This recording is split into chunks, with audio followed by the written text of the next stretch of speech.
పిల్లలందరికీ ప్రభువైన యేసుక్రీస్తు పరిశుద్ధ నామములో నా ప్రేమను తెలియజేస్తున్నాను.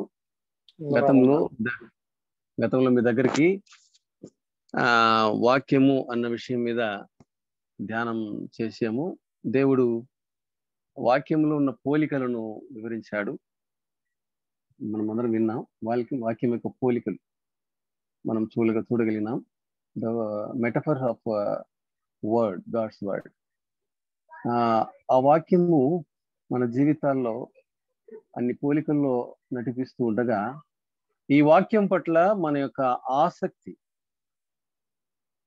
ప్రప్రదమైన ఆసక్తి ఏమిటో మనం ఈ సాయంకాలం మనం గమనిద్దాం. ప్రియులారా, మరి సహాయకరంగా పరిశుద్ధ గ్రంథంలో మనకు తెలిసిన వాక్యమే. రోమీలకు రాసిన పత్రిక 10వ అధ్యాయము 17వ వచనము చదువుకుందాం. ఒక సహోదరులు ఎవరైనా సహకరిస్తే, వాక్యం చదివి సహకరిస్తే చాలా ఆనందం. ప్రియులు ఎవరైనా ఒకరు మ్యూట్ ఆన్ చేసుకొని, ఒకరు, అందరూ కాదు, మిగతా వాళ్ళందరూ మ్యూట్ ఆఫ్ చేసుకోండి, మ్యూట్ చేసుకోండి. ఒక సహోదరులు సహకరిస్తే సంతోషం. దయచేసి రోమీలకు రాసిన పత్రిక 10వ అధ్యాయం 17వ వచనం చదువుకుందాం. కాగా వినుట వలన విశ్వాసము కలుగును, వినుట క్రీస్తును గూర్చిన మాట వలన కలుగును.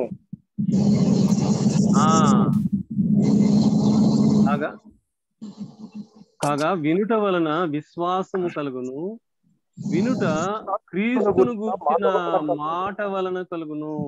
దేవుడి వాక్యం మన కొరకు చిన్న ప్రార్థన చేస్తాం. ఏదో సౌండ్ ఉంది బ్రదర్ మీ ఫోన్లో. సరే, ప్రార్థన చేస్తాం.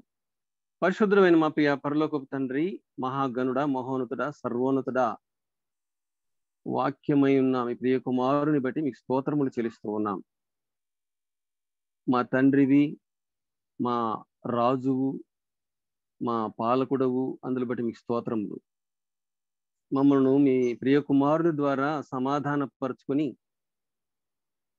శాశ్వతమైన ప్రేమతో ప్రేమిస్తున్న మహోన్నతుడా, మిమ్మల్ని స్తుతిస్తున్నాము, స్తోత్రిస్తూ ఉన్నాం. ఈ రాకడ సమీపిస్తున్న ఈ దినాల్లో మీ కొరకు మేము ఎలాగూ విశ్వాస జీవితాన్ని మీకు అనుగుణంగా, మీ చిత్తానుసారంగా మలుచుకోవాలో, అది ఎలా చేసుకోవాలో మీ వాక్యం ద్వారా మాకు సెలవిచ్చారు. మీ వాక్యాన్ని వరముగా మాకు ఇచ్చారు. మీ లేఖనాల ద్వారా మా విశ్వాసాన్ని మెరుగుపరుచుకొని మీ రాకడ కొరకు నిరీక్షణ కలిగి మీలో ఎదుగుచూ అనేకులకు మాదిరిగా ఉంటూ కొనసాగడానికి అనుగురించిన అమూల్యమైన లేఖనాలను బట్టి, పరిశుద్ధ గ్రంథాన్ని బట్టి మీకు స్తోత్రము.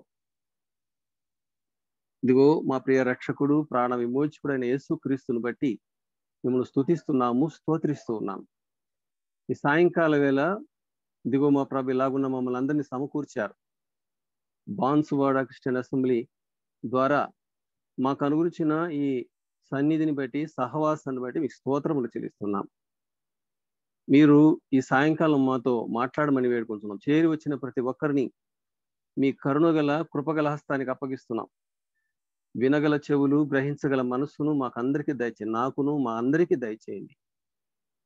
మరి మీ పక్షంగా నిలువబడిన ఒక అల్పుడు, నిష్ప్రయోజకుడు, బలహీనుడు అయినా మీ వాక్యము చేత బలపరిచి మీ వాక్యమును అందిస్తుండగా సహాయము చేయమని మా ప్రాణ ప్రియుడైన యేసుక్రీస్తు పరిశుద్ధ నామమున స్తుతులు, స్తోత్ర, వందనములు చెల్లించి ప్రార్థించి వేడుకుంటున్నాం. పరలోకమందున మా పరమ తండ్రి, ఆమేన్.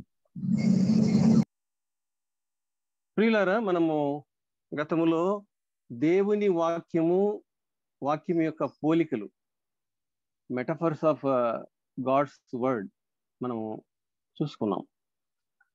మరి ఆ వాక్యానికి ఇవ్వవలసిన ప్రధానమైనటువంటి ప్రాముఖ్యత ఏంటంటే వినుట వలన విశ్వాసము కలుగును. ఏ వినాలి? ప్రభువును గురించి వినాలి. ఏ ప్రభువును? క్రీస్తు యేసు, దేవుని చేత అభిషేకించబడి రక్షకుడుగా భూమి మీదకి వచ్చిన మన ప్రభు అయిన యేసు క్రీస్తు, ఆయనను గూర్చిన మాట వలన విశ్వాసం ఎలా కలుగుతుందంటే ఆయన గూర్చిన మాట వలననే. విశ్వాసములో ఎదగాలి అంటే వింటూ ఉండాలి. వినుట ద్వారా విశ్వాసం ముందు రక్షణ దొరుకుతుంది. రక్షింపబడిన మనము ఆయన రాకడ పర్యంతం, మన పోకడ పర్యంతం దేవుని వాక్యాన్ని వింటూనే ఉండాలి. వినాలి, చదవాలి, గ్రహించాలి, గైకొనాలి. ఇది వాక్యములో ఎదుగుదల, దేవుని వాక్య విషయములో ఎదుగుదల. విన్న వాక్యమును 119వ కీర్తనలో చూడండి, 119వ కీర్తన 7వ చరణంలో ఏముందంటే, ఒక మాట చదువుదాం. ప్రియులు చదవండి దయచేసి. నీతిగల నీ న్యాయ విధులను నేను నేర్చుకున్నప్పుడు యథార్థ హృదయముతో నీకు కృతజ్ఞతాస్తుతులు చెల్లించేదను. నేర్చుకోవాలి, విన్న వాక్యాన్ని నేర్చుకోవాలి. నేర్చుకోవాలంటే ఏం చేయాలి? ఆయన పాద సన్నిధిలో కూర్చొనాలి. మరియవలే వాక్య ఆసక్తి కలిగి కూర్చోవాలి. కూర్చొని నేర్చుకోవాలి, నేర్చుకొని కూర్చుకోవాలి. కూర్చొని కూర్చుకోవాలి, కూర్చుకున్న వాటిని నేర్చుకోవాలి. నేర్చుకున్న వాటిని ఏం చేయాలి? నేర్పాలి. నేర్పాలి, సంఘములో నేర్పాలి, కుటుంబంలో నేర్పాలి, సమాజంలో నేర్పాలి, వీధి సువార్తలో నేర్పాలి. నేర్పడం అంటే సువార్త చెప్పడం. వాక్యాన్ని ధ్యానించి అందించాలి, అదే నేర్పడం. ముందు మనం నేర్చుకోవాలి. నేర్చుకోకుండా నేర్పడం ఏం నేర్పుతాం? ఒక టీచరు పిల్లలకి టీచ్ చేసే ముందు ఆ సబ్జెక్ట్ ని బాగా అవగాహన చేసుకోవాలి, నేర్చుకోవాలి. నేర్చుకోకుండా ఏమి నేర్పలేం. కాబట్టి నేర్చుకొనుట అంటున్నాడు చూడండి ఇక్కడ 7వ చరణంలో. నేర్చుకున్నప్పుడు యథార్థ హృదయంతో నీ కృతజ్ఞతాస్తుతులు చెల్లిస్తున్నాను. ప్రియులారా, నీతి గల ఈ న్యాయ విధులు, శాసనాలు ఇవన్నీ కూడా వాక్యానికి పోలికలే, అంటే వాక్యానికి పర్యాయ పదాలు. 119వ అధ్యాయంలో ఎక్కువ భాగము వాక్యమును గురించే ఉంటది. 19వ కీర్తనలో కూడా వాక్యం యొక్క విలువ ఉంది. 119వ కీర్తనలో ఆ వాక్యం యొక్క విస్తారమైనటువంటి దీవెనలు ఉన్నాయి. కాబట్టి ముందు నేర్చుకోవాలి. వినుట ద్వారా విశ్వాసము కలుగును. వినుట ప్రభువైన యేసుక్రీస్తు మాట వలన కలుగును అని మనం చూసాం. వాక్యమును, దేవుని వాక్యమును వినాలి. మనము వినకుండా వినిపించలేము కదా. చాలా మంది వినడానికి ఇష్టపడరు, బోధించాలని దుంపుతారు యవనస్తులు కదా. నేను బోధించాలని విన్నావా? దేవుని వాక్యాన్ని దైవజనులు చెప్తున్నప్పుడు విని రాసుకొని దాన్ని ధ్యానించావా? అంతేకాకుండా ఆయన పాదాల దగ్గర కూర్చొని ధ్యానించావా? ఆయన పాదాల దగ్గర సమయం గడిపి ఆయన స్వరం విన్నావా? వాక్యోపదేశకులు చెప్పేది వినాలి. అయితే ఆయన పాద సన్నిధిలో కూర్చొని ఆయన స్వరం వినాలి. ప్రభువు ప్రత్యేకంగా నీతో మాట్లాడాలి. ప్రతిరోజు వాక్యం చదివేటప్పుడు అది ఒక విధిగా, అది ఒక అలవాటుగా చదివేది కాదు. వాక్యం అనేది చాలా మంది అలవాటుగా చదివి సంవత్సరంలో ముగించాలని కొందరు కదా, 6 నెలల్లో ముగించాలని కొందరు, 3 నెలల్లో ముగించాలని కొందరు పరిశుద్ధ గ్రంథాన్ని ఇట్లా పోటీ పడి చదువుతూ ఉంటారు. చదివేది ఒక 10 వచనాలైనా ఆ 10 వచనాల్లో నాతో నీవేం మాట్లాడుతున్నావు ప్రభువా అని ప్రార్థనా పూర్వకంగా, ధ్యానపూర్వకంగా, భయభక్తులతో ఆయనతో గడిపే సమయం ఆయన కావాలి. ఆయన ఇష్టపడతారు అది. అదే వినుట. ఎక్కువ సమయం మనము వినడం నేర్చుకోవాలి. కొందరు మాటల్లో కూడా చాలా మంది మాట్లాడుతూనే ఉంటారు.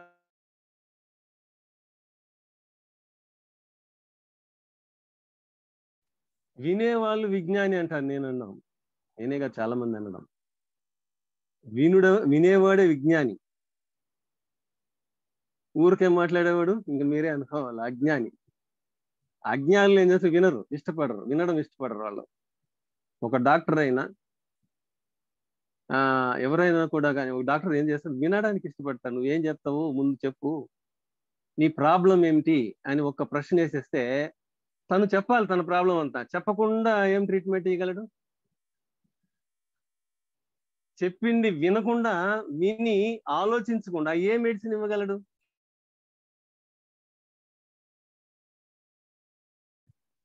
వినుట నేర్చుకోవాలి. ఆయన పాద సన్నిధిలో విని, ఆయన పాద సన్నిధిలో ధ్యానించి, ఆనందిస్తూ ధ్యానించి అన్నాడు. కీర్తనలు మొదటి 2 చరణాల్లో మనదే చూసేది. ఆనందిస్తూ ధ్యానించాలి. అలవాటుగా ధ్యానించేది కాదు, ఎవరో చెప్పారు అని చదివేది కాదు, ఇష్టపూర్వకంగా చదవాలి. చాలా మందికి ఈ వాక్యం యమనసులకు చదవండి అంటే కష్టం.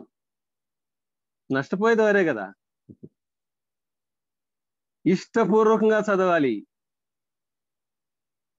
ఆనందిస్తూ ధ్యానించాలి. అప్పుడే విశ్వాసములు ఎదగగలం. వినుట వలన విశ్వాసం కలుగును అనుకుంటే చాలా మంది ఏమనుకుంటారంటే, విని ఆ రోజు రక్షణ పొందుతారు, అదే అది అనుకుంటున్నారు. కాదు, వినుట వలన విశ్వాసములో ఎదుగుతాము. దేవుని వాక్యము మనల్ని ఎదిగిస్తుంది. దేవుని కొరకు ఫలించే వృక్షాలుగా, ఫలములు అందించే చెట్లుగా దేవుడు మనల్ని చేస్తాడు. ఆయనకు ఇష్టమైన ఫలములు, ఆత్మ ఫలం అని 9 ఫలాల గురించి అక్కడ చెప్పారు గలతీ పత్రికలో కదా. ఆ 9 ఫలాలు కూడా మనం ఫలించాలంటే దేవుని వాక్యాన్ని వినాలి, ఓపికతో వినాలి, మరి ఎక్కువ సమయం వినడానికి వినియోగించాలి. అట్లాగని సంఘంలో కూర్చొని నేను ఎప్పుడు వింటాను, నేను చెప్పను అనకూడదు. మళ్ళా ఎదుగుతున్న విశ్వాసి వినిపించాలి. దేవుని స్వరం విని దాన్ని వినిపించడానికి ప్రయత్నించాలి. అది దేవుని వాక్యము ఎందుకు వినాలి అనేది ఇప్పుడు ప్రశ్న. ఇందుకే దేవుని వాక్యము ఎందుకు వినాలి, అది మన ఈ రాత్రి మన ధ్యానం. మొదటిది విశ్వాసము కలుగుటకు, ఎదుగుటకు వినాలి. రెండవ చూద్దాం. కొరింథీయులకు రాసిన పత్రిక, మొదటి పత్రిక 10వ అధ్యాయం 11వ వచనం. కొరింథీయులకు రాసిన పత్రిక,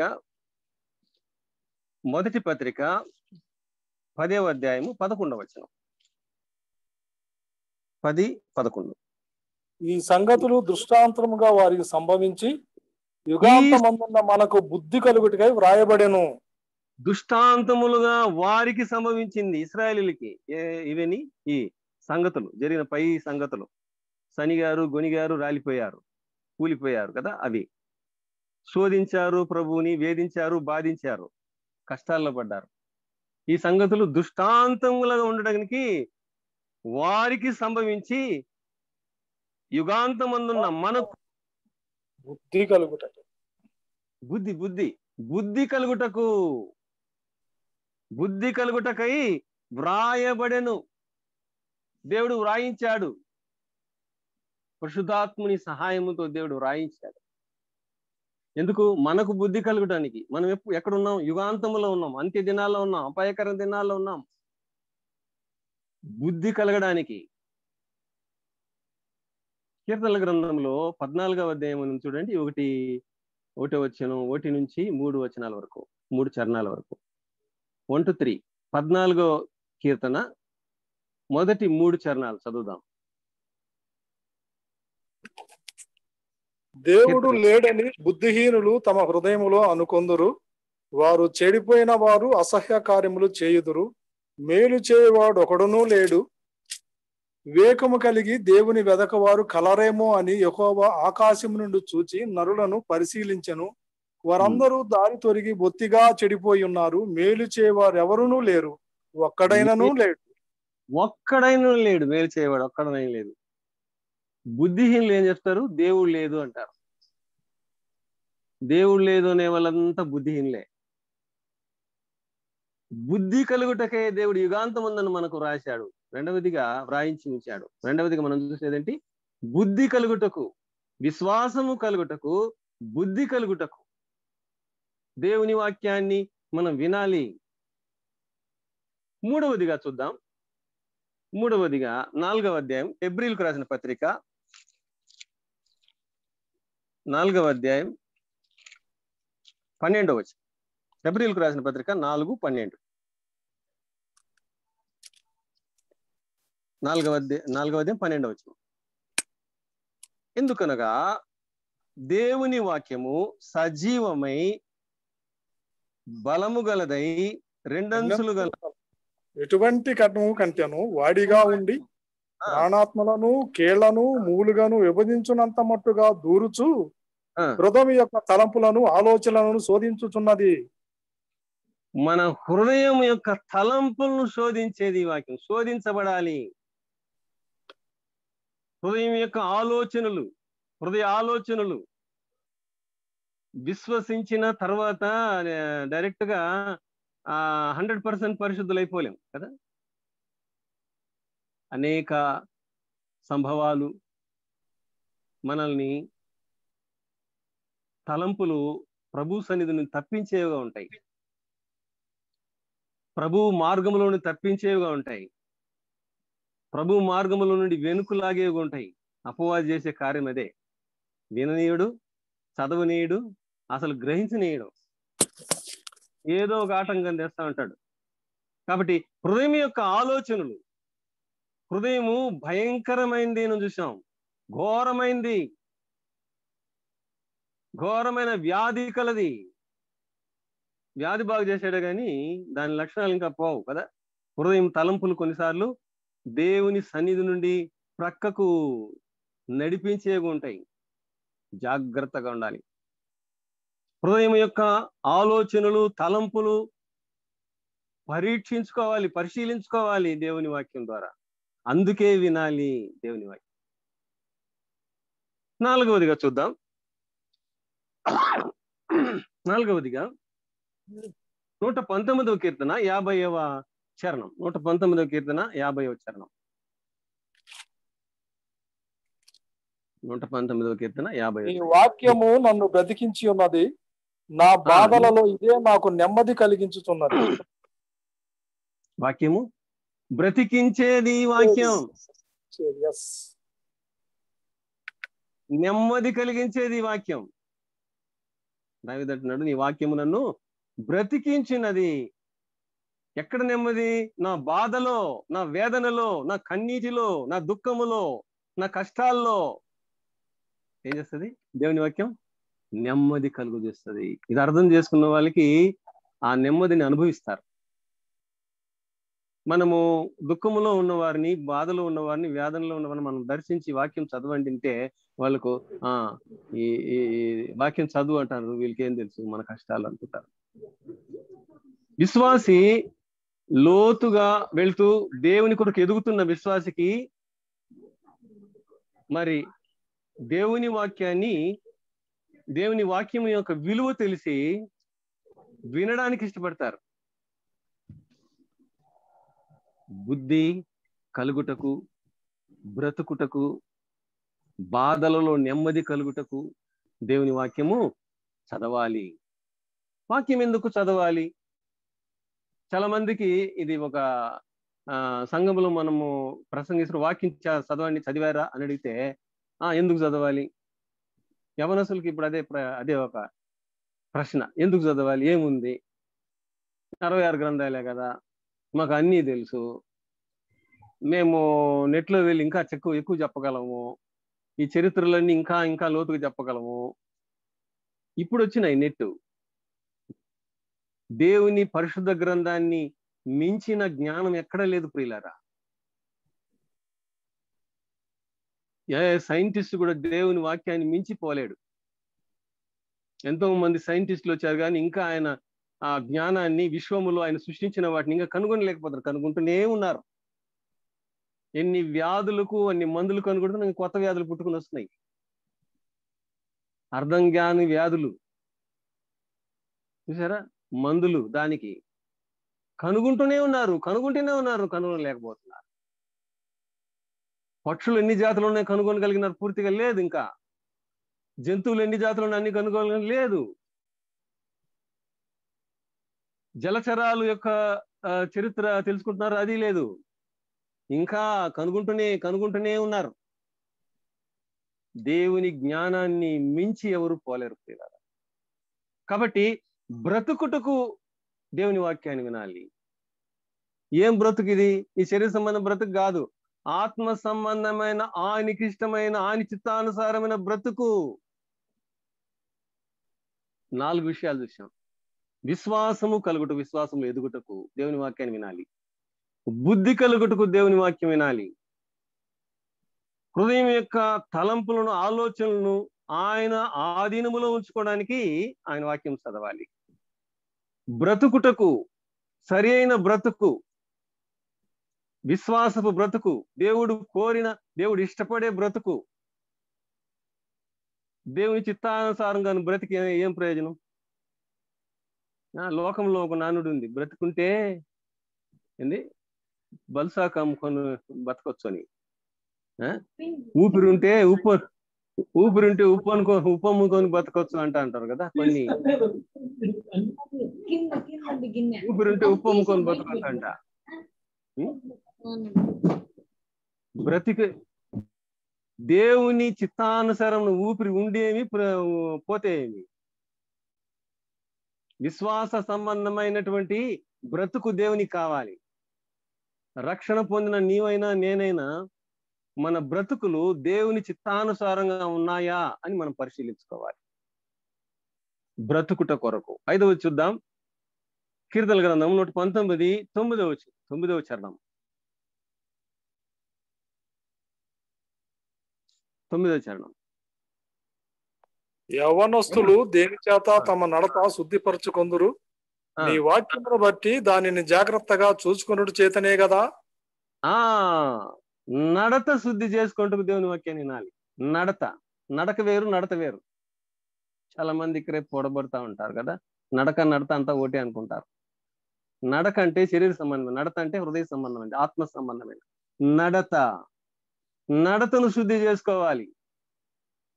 నడకను శుద్ధి చేసుకోవడం కాదు. ఒక ఆయన, మేము ఒక 10-15 ఏళ్లకు ముందు ఆయనకు సువార్త చెప్పాం. సువార్త నమ్మాడు, విశ్వసించాడు. ఆయన సువార్త చెప్పేవారి పాదములు సుందరములు అనే వాక్యాన్ని ఒకరోజు చెప్పినప్పుడు ఇంట్లో పోయి ఏం చేసినాడు, బాత్రూంలో పోయి కూర్చున్నాడు. ఆ రాయి ఏదో ఒకటి ఎత్తుకొని రుద్దుతా ఉన్నాడు, రానేలేదు బయట. వాళ్ళ ఇంట్లో వాళ్ళు పిలిచినా కూడా రాలేదు. ఏమిటా అని చూస్తే ఆయన స్నానం అంతా అయిపోయింది కానీ పాదాలు రుద్దుకుంటాడు. కారణం ఏమిటంటే సుందరంగా ఉండాలంటే పాదం, నడక శుద్ధిగా ఉండాలనేసి నడకను గురించి సరి చేసుకుంటున్నాడు. చూసారా, అట్లుంది నేడు. నడత ప్రవర్ధనకు సూచనగా ఉంది. నడత శుద్ధి చేసుకోవాలంటే దేవుని వాక్యాన్ని చదవాలి. నీ వాక్యము నా పాదములకు దీపం అన్నాడు 119లోనే 105వ చరణంలో. నా త్రోవకు వెలుగై ఉన్నది. చూసారా, పాదములకు దీపము, త్రోవలకు వెలుగు దేవుని వాక్యం. నడత శుద్ధి చేసుకున్నట్టు 5వదిగా చూసాం. ఇక 6వది చూద్దాం. 6వది 119వ కీర్తన 11వ వచనం. వాక్యం ఎందుకు చదవాలి? యవనస్తులైనా, పిల్లలైనా, వృద్ధులైనా, పెద్దలైనా వాక్యము చదవాలి. మేము చదివేసినాం, మాకు అంతా వచ్చేసింది అని చెప్పడానికి లేదు. చచ్చేంత వరకు దేవుని వాక్యము క్రొత్త విషయాలు, క్రొత్త తలంపులు మన హృదయాన్ని తీసుకుని వస్తూ ఉంటాయి. చచ్చేంత వరకు కూడా బాగా వాక్యం ఎరిగిన బోధకులు చెప్పేది ఇదే. ఎంత చదివినా ఇంకా చదవాల్సి ఉంది బ్రదర్ అంటారు. మేము తెలుసుకునేది కొంతే అంటారు. అది వినయము, విధేయత కలిగిన వారు. విధేయత లేని వారు ఏమంటారు, నాకు అన్ని తెలుసు, ఇంకేముంది, నాకు తెలియదు ఏమి, 66 గ్రంథాలు కంఠాపాఠంగా ప్రతి గ్రంథంలో ఏమి క్షుణ్ణంగా అన్ని చెప్పగలం, ప్రతి గ్రంథం యొక్క మరి వివరణ మేము చెప్పగలం, దాని యొక్క ఉపోద్ఘాతం చెప్పగలం, ఇంకా మాకెందుకు, మాకు అవసరం లేదు, అన్ని వచ్చేసింది అనుకుంటాం. ఏమి రాదు అలాంటి వాళ్ళు. వాక్యం ఒక సముద్రం లాంటిది అయితే దాంట్లో మనం తెలుసుకునే సత్యలోపు తెలుసుకుని ఒక చుక్క అంతే. కాబట్టి వాక్యము విలువైంది, వాక్యము సులువైంది కూడా. ఇతర గ్రంథాలు చూసారా, ఇతర గ్రంథాలు లోకంలో ఉన్న అన్ని గ్రంథాలు మీరు చూడండి, అవి ఎవరికి అర్థం కావు. కానీ పరిశుద్ధ గ్రంథము చిన్న పిల్లవానికి సహితం అర్థమైపోతుంది. అంత సులువైన ఆ విధానంలో దేవుడు రాయించాడు తన భక్తుల ద్వారా. చూసారా, ఆలోచించారా ప్రియులారా? ఇతర గ్రంథాలు అంత సులువుగా అర్థం కాదు. ఆ పద్యాలు, ఆ తాత్పర్యం మనకు తెలియదు, అర్థాలు మనకు తెలియదు, ఆ శ్లోకాలు మనకు తెలియదు. ఇతర గ్రంథాలు కన్నా దేవుని పరిశుద్ధ గ్రంథము ఎంతో సులువుగా అర్థమయ్యేది, ఎంతో సులువుగా అవగాహన అయ్యేది. వినడానికైనా చదవడానికైనా సులువైంది ఏది? దేవుని పరిశుద్ధ గ్రంథమే. ఈ ప్రపంచంలో పరిశుద్ధ గ్రంథానికి మించింది ఏదీ లేదు. కాబట్టి నడతను శుద్ధి చేసుకున్నట్టుకు దేవుని వాక్యాన్ని వినాలి అని చూసాం. 6వది చూద్దాం. అక్కడే 119 కీర్తనలోనే 11వ చరణం. నీ ఎదుట నేను పాపము చేయకుండానట్లు నా హృదయంలో నీ వాక్యమును ఉంచుకొని ఉన్నాను. మన ఎదుట ప్రతి క్షణము మన ఎదుట ఆయన ఉన్నాడని గ్రహింపు ఉండాలి మనకు. నన్ను ఏడ చూస్తాలే, నేను ఎక్కడో ఉన్నానులే, ఊరికి దూరంగా ఉన్నాను, సంఘానికి దూరంగా ఉన్నాను, నా ఇష్టం అనుకోవడానికి లేదు. నీ ఎదుట ఆయన ఎప్పుడు ఉంటాడు, నిన్ను పరీక్షిస్తుంటాడు, చూస్తూ ఉంటాడు. ఎందుకంటే ఆయన తన కుమారుని యొక్క రక్తాన్ని మన మీద కప్పాడు. మన అపరాధములను తీసివేయడం, తన కుమారుని రక్తాన్ని ధారలుగా త్యజించడానికి ఒప్పుకున్నారు తండ్రి అయిన దేవుడు. తన కుమారుడు నలిగిపోవుటకు ఒప్పుకున్నాడు, తన కుమారుడు గాయపరచబడ్డానికి ఒప్పుకున్నాడు, తన కుమారుడు అవమానపరచబడ్డానికి, హేళన చేయబడ్డానికి, ఉమివేయబడ్డానికి, ఘోరంగా హింసించబడ్డానికి ఒప్పుకొని మౌనంగా ఉన్నందును బట్టే మనకు రక్షణ కలిగింది ప్రియులారా. దేవుడు తన కుమారుని ద్వారా అనుగురించిన రక్షణను బట్టి మనం ప్రతినిత్యం మనల్ని కాయుచూ ఉన్నాడు, మనల్ని ఆవరించి ఉన్నాడు.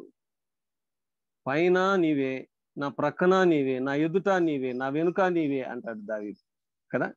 ఆవరించి ఉన్న పాపము చేయకుండా ఉండుటకు హృదయములో నీ వాక్యమును ఉంచుకొని ఉన్నానన్నాడు. వాక్యం ఎక్కడ ఉంచుకోవాలి? హృదయములో. చాలా మంది తమ ఇంట్లో గోడల మీద రాసుకుంటారు, కొందరైతే తమ షర్ట్ మీద రాసుకుంటారు, వేసుకునే బట్టల మీద రాసుకుంటారు, ముందు వెనక ఒక ఆయన అయితే రాసుకొని ఉంటాడు. ముందు వెనుక వాక్యమే, హృదయంలో మాత్రం ఉండదు. నీ వాక్యం ఎక్కడ ఉంది? సెల్ ఫోన్ లో ఉంది అని చూసుకుంటారు కదా. దేవుని వాక్యాన్ని చెబుతున్నప్పుడు సంఘములో నేడు చాలా మంది సెల్ ఫోన్ లో చూసుకుంటూ ఉంటారు, సెల్ ఫోన్ లో డౌన్లోడ్ చేసుకొని.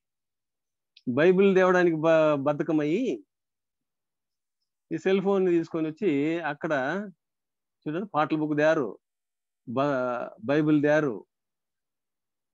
ఎందుకంటే మోయడానికి ఇష్టం లేదు, నామోషి, సిగ్గు. దేవుని వాక్యమును మోయడానికి సిగ్గుపడితివా? జాగ్రత్త, ఆయన ఎదుట సిగ్గుపడవలసి వస్తుంది. దేవుని వాక్యాన్ని చులకనగా చూడొద్దు. సెల్ ఫోన్ లో తెచ్చి చదవద్దు. మందిరంలో బైబిల్ తీసుకొని రావాలి, చదవాలి. పాటలు కూడా సెల్ ఫోన్లోకి డౌన్లోడ్ చేసుకొని, వాక్యం కూడా సెల్ ఫోన్లోకి డౌన్ చేసుకొని, పాటలు సెల్ ఫోన్లోనే పాడడము. చూసారా ఎంత టెక్నాలజీ పెరిగిపోయిందని మనము దేవుని వాక్యాన్ని చులకన చేస్తున్నాం. జాగ్రత్త ప్రియులారా, పరిశుద్ధ గ్రంథానికి ఇవ్వాల్సిన విలువ మనం ఇవ్వాలి.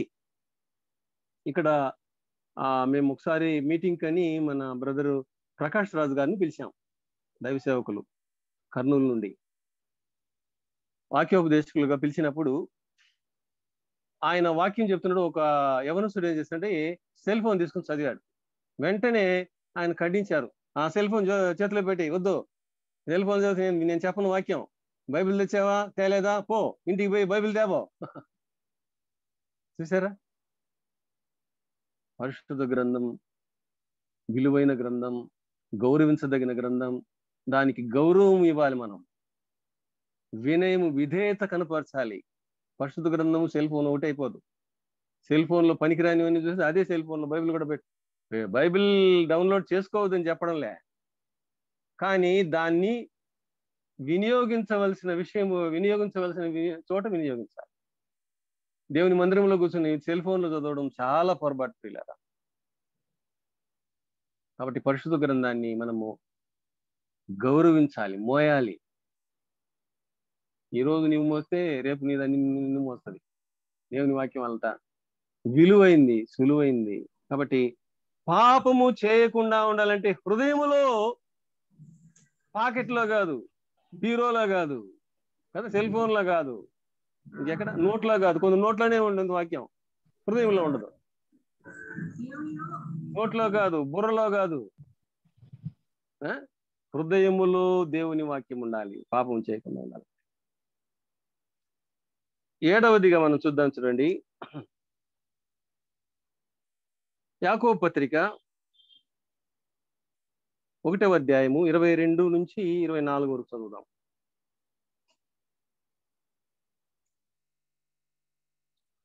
యాకోబు పత్రిక 1వ అధ్యాయం. మీరు వినువారు మాత్రమై ఉండి మిమ్మును మీరు మోసపుచ్చుకొనకుండా వాక్య ప్రకారం ప్రవర్తించు వారినై ఉండి, ఎవడైనను వాక్యమును వినువాడై ఉండి దాని ప్రకారం ప్రవర్తింపని వాడైతే వాడు అద్దములో సహజ మొహమును చూచుకొని మనుషుని పోలి ఉన్నాడు. వాడు తన్ను చూచుకొని అవతలికి పోయి తాను ఎట్టివాడో వెంటనే మర్చిపోవును కదా. అంతే కదా, మనం అద్దంలో చూసుకుంటాం, అద్దంలో చూసుకున్నంత వరకు బాగుంటాం, మళ్ళీ పక్కకు పోయి మనం ఎట్టుంది చూసుకుంటే మనకు గుర్తొస్తుందా? అట్టుంటుంది. వినువారు ఏం చేయాలంట? వినువారు మాత్రమై ఉండి మిమ్మును మీరు మోసపరుచుకొనకుండా వాక్య ప్రకారము ప్రవర్తించుట. వాక్య ప్రకారం ప్రవర్తించాలంటే దేవుని వాక్యం వినాలి, వాక్య ప్రకారం ప్రవర్తించాలి. వాక్యానుసారమైన ప్రవర్తన, వాక్యానుసారమైన జీవితం, దేవుడు కోరేది, దేవుని చిత్తానుసారమైనటువంటి విశ్వాస జీవితానికి వాక్యానుసారం జీవితం కావాలి. మనం ఎలా జీవిస్తాం ఈ లోకంలో? ప్రత్యేకత ఉండాలి. ప్రభు పిల్లలకు, అనిలకు ప్రత్యేకత ఉండాలి. మనం కూడా ఒకప్పుడు అనిలమే, కానీ మనం ప్రత్యేకించబడి ఆయన సన్నిధికి వచ్చాం. ఆయన కుమారుని రక్తముతో కడుగుబడ్డాం, శుభ్రపరచబడ్డాం, పరిశుద్ధులుగా ఉండుటకు పిలువబడ్డాం. పరిశుద్ధపరచబడ్డాం, పరిశుద్ధులుగా ఉండుటకు పిలువబడ్డాం. కొరింథీ పత్రికలో మనం తెలిసిన వాక్యమే. కాబట్టి దేవుని వాక్యము వినుట. ఎందుకు వినాలి అంటే విశ్వాసం కలగడానికి దేవుని వాక్యాన్ని వినాలి. దేవుని వాక్యం ఎదగాలంటే దేవుని వాక్యాన్ని వినాలి.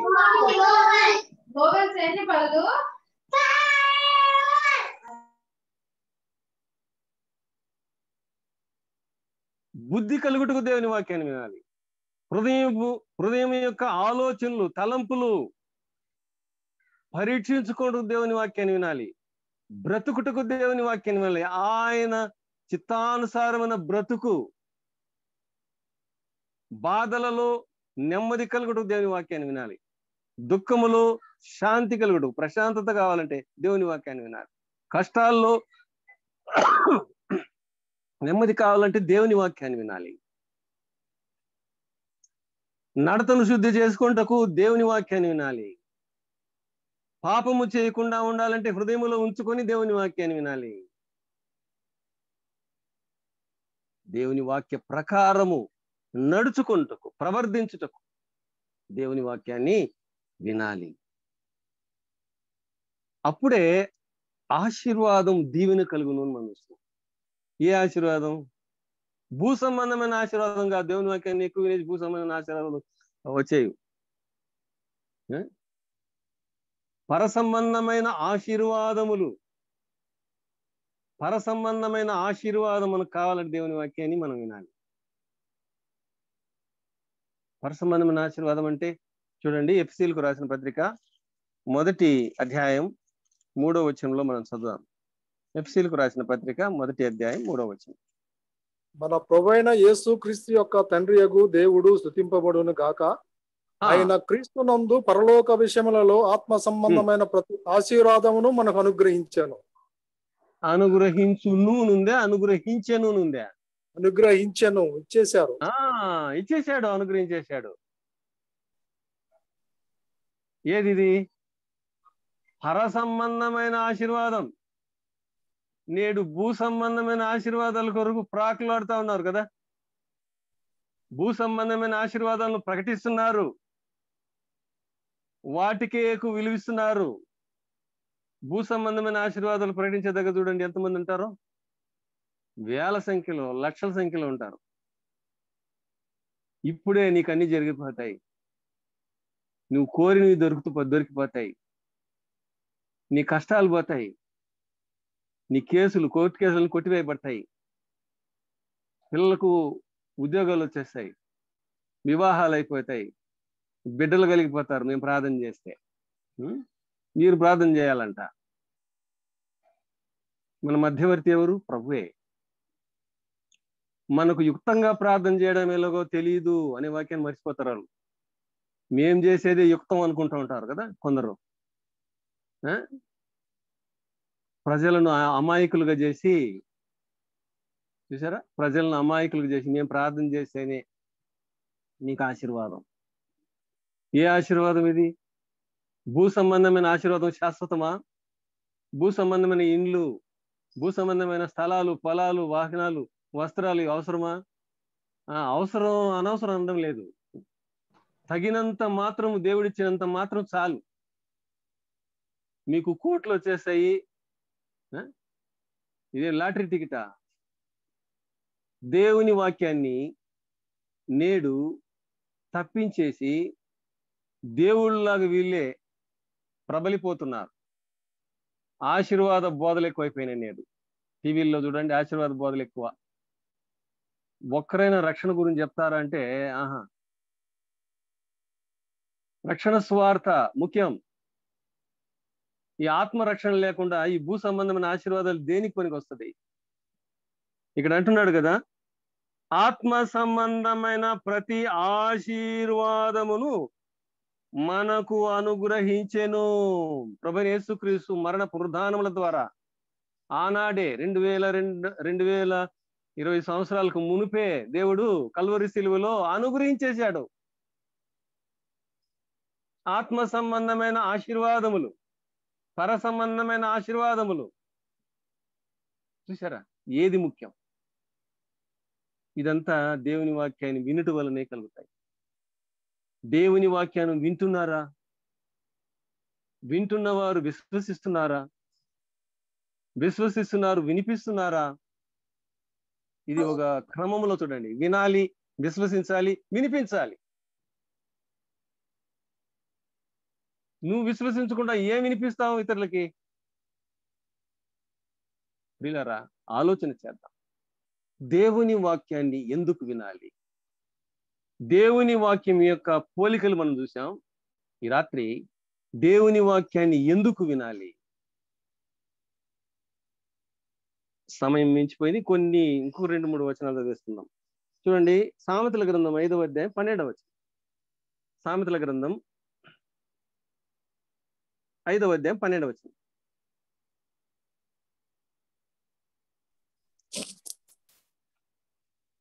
సామెతల గ్రంథం 5. ఉపదేశము నేనెట్లు త్రోసివేసి తిని, నా హృదయం గంతింపు నెట్లు తృణీకరించను.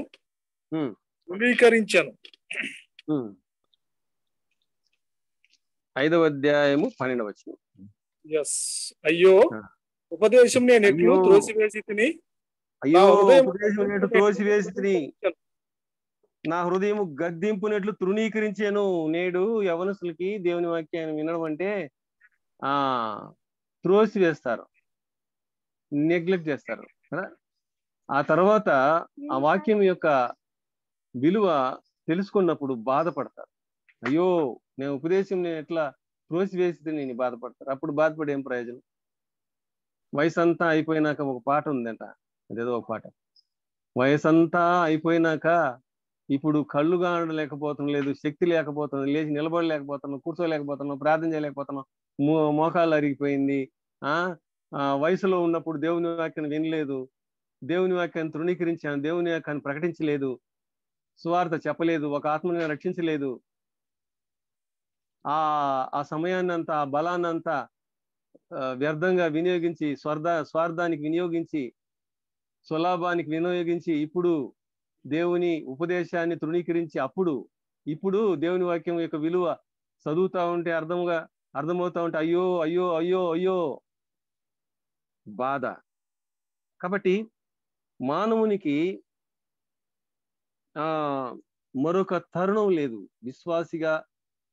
విశ్వసించిన యవన కాలమును విశ్వసించిన వారైతే వారు ఇంకా ధన్యులు. నన్ను అడిగితే యవన కాలంలో విశ్వసించిన వారు దేవుని వాక్యాన్ని విస్తారంగా చదివి, విని, గ్రహించి, గైకొని దేవుని కొరకు నమ్మకంగా జీవించేవారు మరొక తరుణం లేదు కనుక అప్పుడే విని సమకూర్చుకొని దేవుని హృదయంలో దేవుని వాక్యాన్ని హృదయంలో దాచుకొని దాన్ని వినియోగించేవారుగా మనం ఉండాలి. ప్రియులారా, ఇంకొక మాట చదువుదాం. మత్తయి సువార్త 7వ అధ్యాయం చూడండి. మత్తయి సువార్త 7వ అధ్యాయం 24 నుండి 24, 25 వచనాలు చదువుదాం. మత్తయి సువార్త 7వ అధ్యాయం 24, 25 వచనాలు.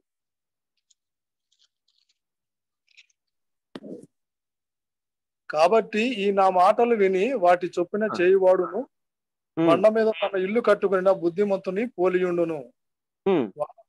వరదలు వచ్చెను, గాలి విరిసిరి, ఆ ఇంటి మీద కొట్టెను, కానీ దాని పునాది బండ మీద వేయబడిన కనుక అది పడలేదు. బండ మీద వేయబడిన పునాది వలె ఉంటుంది దేవుని వాక్యము. విని ఆయన మాట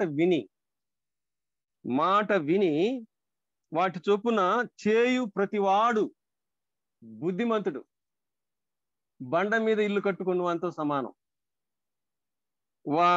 వాన కురిసెను అంటే వాన ఎక్కడ కురుస్తుంది? పైనుంచి కురుస్తుంది. ఇంకేముంది? వరదలు వచ్చెను, ఇది ప్రక్క నుంచి వస్తుంది. ఇంకేమని ఉంది? గాలి విసిరం, గాలి ప్రక్క నుండి వస్తుంది, వరదలు కింద నుంచి. పైన కింద ప్రక్కన వచ్చే ఎన్ని శ్రమలు వచ్చినా వారి యొక్క విశ్వాస జీవితము స్థిరపడిపోయింది కనుక, బండ మీద కట్టబడింది కనుక, ఆ బండ క్రీస్తే గనుక, యేసు ప్రభువు మీద వేయబడిన పునాది, విశ్వాసము అనే పునాది, దేవుని వాక్యమును విని గైకొని ప్రవర్తించేవారు ఎక్కడ కట్టుకుంటారు? వాళ్ళు బండ మీద కట్టుకున్నవారుగా. బండ మీద కట్టబడిన ఇల్లు, స్థిరమైన పునాది. ప్రభువు మీద మనం స్థిరముగా ఉంటే వరదల వలె గాలి విసిరిన, వాన వచ్చిన పైనుంచి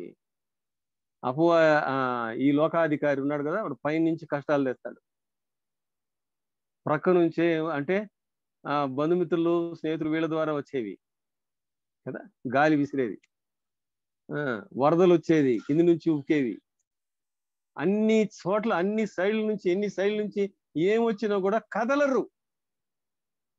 కారణం వాక్యమును విని విని విని, వాక్యము ధ్యానించి దేవుని కుమారుని యేసు క్రీస్తు మీద కట్టబడిన వారు స్థిరముగా ఉంటారు. వాడు బుద్ధిమంతుడు.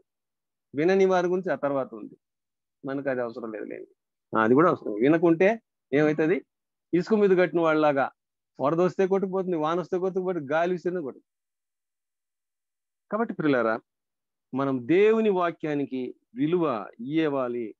విలువ ఇవ్వడం ఎలా అంటే వినుట ద్వారా విశ్వాసము కలుగును, బుద్ధి కలుగును, ఆలోచనలు, తలంపులు పరీక్షించుకుంటాం, బ్రతుకు బాధల్లో నెమ్మది కలిగించేది, నడతను శుద్ధి చేసేది వినుట ద్వారా. పాపము చేయకుండా హృదయంలో ఉంచుకోవడం ద్వారా, వాక్యముని విని పాటించడం ద్వారా, ప్రవర్తించడం ద్వారా అని మనం చూసాం. కాబట్టి ప్రియులారా, దేవుని వాక్యాన్ని మనము వినాలి, దేవుని స్వరాన్ని ప్రతిరోజు వినాలి. విని మన జీవితాన్ని, విశ్వాస జీవితంలో దేవుని మహింపరుద్దాం. అలాగుంటూ దేవుడు మనకు సహాయం చేయగాక. దేవుడి వాక్యాన్ని ఆశీర్వదించి దీవించును గాక. ఆమేన్. దీక్ష స్వభావంతో ప్రాణ స్వభావమై వెతికే వారికంతా కనబడు దీపము, యేసురాజు మాటలే వినుట ధన్యము, వినుట వలన విశ్వాసం మధికమై ఆత్మల దాహము తీరును. రండి ఆనందం హల్లెలూయా, ఆలయంలో ప్రవేశించండి అందరూ. స్వాగతం సుస్వాగతం యేసునామములో, నీ బ్రతుకులో పాపమా కలతలా, నీ హృదయంలో బాధలా కన్నీరా, నీ కన్నీరంత తుడిచివేయు రాజు యేసు కోసం ఆలయంలో ప్రవేశించండి అందరూ. స్వాగతం సుస్వాగతం యేసునామములో. అన్నారు బ్రదర్. చాలా వందలు. మంచి పాట పాడారు ప్రభాకర్ గారు. వందనాలు.